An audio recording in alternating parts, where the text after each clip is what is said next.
सर्वांना जय जवान जय किसान मित्रांनो, सर्व या 2024च्या निवडणुकीमध्ये सर्वांना अपेक्षित आहे की शेतकरी हा कधीच एक होऊ शकत नाही किंवा तो एक होऊन आपल्या समस्यावरती भांडू शकत नाही। तर मला याविषयी सर्व शेतकरी बांधवांना आवाहन करायचं आहे की आपण 2024ची निवडणूक ही एक शेतकरी, शेतमजूर, कामगार म्हणून याच्याकडे बघूया की खरंच आपल्या समस्यांना लोकसभेत, विधानसभेत किती खासदार, किती आमदार मांडतात आणि आपण त्यांनाच मतदान करूया। नाहीतर आपल्या समस्या ह्या वाढतच जातात आणि त्यातून आपल्याला कुठलाच मार्ग हा सापडत नाही आणि परत हेच दळभद्री सरकार म्हणतं की शेतकऱ्यांना आम्ही हे दिलं, आम्ही ते दिलं।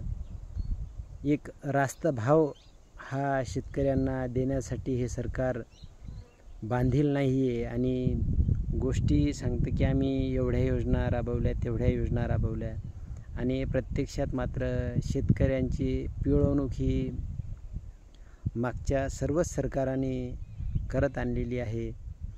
तरी आपण जागरूक मतदार म्हणून, एक शेतकरी म्हणून सर्व पक्षांचं जाहीरनामा एकदा आपण बघावा की शेतकऱ्यांसाठी कुठल्या पक्षात न्याय आहे आणि त्याच पक्षाला किंवा त्याच उमेदवाराला आपण निवडून द्यावं, जेणेकरून आपल्या समोरील समस्या ह्या सुटण्यासाठी एक प्रयत्न होईल आणि नाहीतर आपल्या समस्या ह्या वाढतच जाणार। आयात धोरण, निर्यात धोरण हे सरकारच्याच हाती राहतं आणि आपण कितीही उत्पादन घेतलं तर सरकार एका निर्णयावरती त्याचं मातीमोल करून टाकतं। जसे की आपण सोयाबीनचं घेऊयात,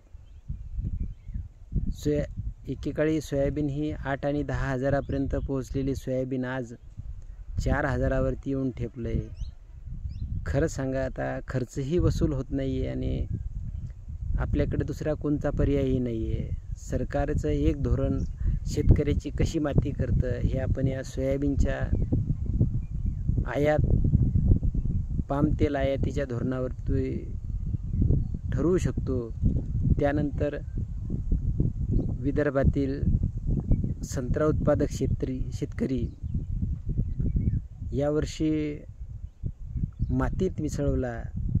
सरकारच्या निर्यात धोरणाविषयी, सरकारचं जे मॅन्युफॅक्चरिंग किंवा प्रोसेसिंग युनिट आहेत हे नसल्यामुळं सर्व शेतकऱ्यांची विदर्भातील माती झाली आणि हेच चक्र जर आपल्याला थांबवायचं असेल तर आपण शेतकरी म्हणून मतदान केलं पाहिजेत आणि शेतकरी म्हणून आपण आपल्या समस्या मांडणारा उमेदवारच लोकसभेत पाठवला पाहिजेत।